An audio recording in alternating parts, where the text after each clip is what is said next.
Hi guys, my name is Prakash and welcome back to another interesting video. So ఈరోజు వీడియోలో మనం discuss చేద్దాం రీసెంట్గా మలయాళంలో రిలీజ్ అయిన బ్రహ్మయుగం మూవీ రివ్యూ గురించి. సో ఈ మూవీకి మెయిన్ అట్రాక్షన్ మమ్ముటి గారు.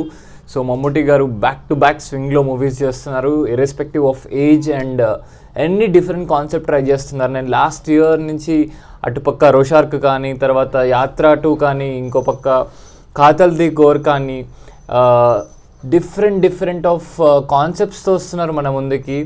అండ్ అవార్డ్స్ కూడా అలానే వస్తున్నాయి ఆయనకి. సో చాలా డిఫరెంట్ స్టోరీస్ సెలెక్ట్ చేసుకుని దానికి తగ్గట్టు టిపికల్ పర్ఫార్మెన్స్ ఇస్తూ ఎంటర్టైన్ చేస్తున్నారు.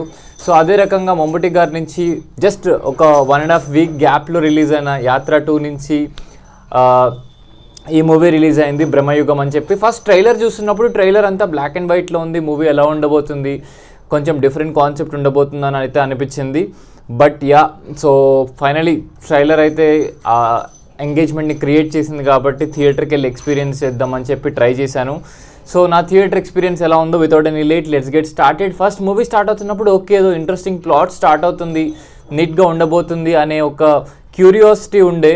బట్ మెల్లమెల్లగా మూవీలోకి వెళ్తున్నప్పుడు ఏం చేస్తున్నారు, అసలు ఏం చూపిస్తున్నారు, ఫస్ట్ ఆఫ్ అంతా లిటరలీ నాకైతే ఎప్పుడు ఇంటర్వెల్ వస్తుందా, ఎప్పుడు బయటికి వెళ్దామా అనిపించింది. ఇంటర్వెల్ అయిపోయాక నేనైతే వెళ్ళిపోదాం అనుకున్నా. నాకు అంత అంటే పేషెన్స్ లిటరల్గా టెస్ట్ చేశాడు.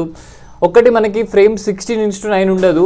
చాలామంది రివ్యూస్లో చెప్పడం టెక్నికల్గా ది గ్రేట్ ఉంది, ప్రొడక్షన్ వాల్యూస్ బాగున్నాయి. నేను ఎప్పటి నుంచో నా రివ్యూస్లో చెప్పేది ఒకటే, ఒక నార్మల్ ఆడియన్ని మూవీ అతని ఎంగేజ్ చేసిందా లేదా, అతని 2 hours or 3 hours ఆఫ్ టైంని ఎంత ప్రాపర్గా యూటిలైజ్ చేసుకుందాం అనే దాన్ని బట్టి ఉంటుంది. నాకైతే చాలా వేస్ట్ ఆఫ్ మనీ అనిపించింది అండ్ వేస్ట్ ఆఫ్ టైం అనిపించింది.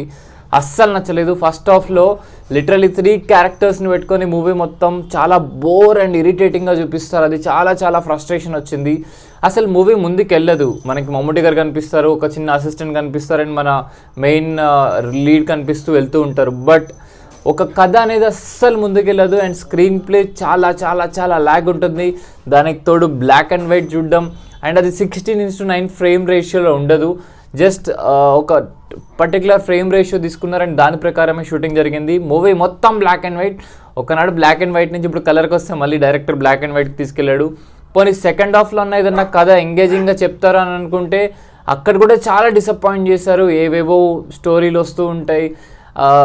ఇది కాదు కదా ఎక్స్పెక్ట్ చేసిందని అనిపించింది. చాలామంది అయితే మూవీని ఎక్స్ట్రాడినరీ ఉంది, క్రేజీ ఉంది, సూపర్ ఉంది, ఇదొక టెక్నికలీ స్కిల్డ్ ఫిలిం.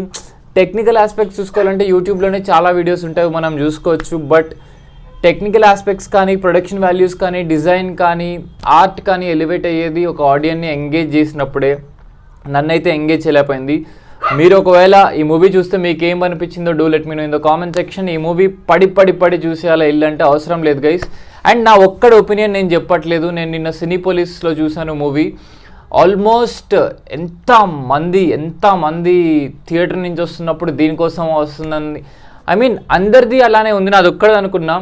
ఇంటర్వెల్లో కూడా జనాలకి ఎగ్జైట్మెంట్ లేదు, ఏదో కొత్తదనం చూసామన్న ఫీలింగ్ అయితే లేదు. సో ఇది బ్రహ్మయుగం మూవీ నా ఎక్స్పీరియన్స్ వచ్చేసి థియేటర్లో. మీరు చూస్తే మీకు ఎలా అనిపించిందో do let me know in the comment section. తెలుగులో అయితే ట్రైలర్ రిలీజ్ చేశారు, అది ఏదో ఒక రోజు తెలుగులో వస్తుంది. అప్పుడు చూసి మీరు తెలుగులో చెప్పండి ఎలా అనిపించిందో. Thank you for watching this video. Take care, keep smiling, bye.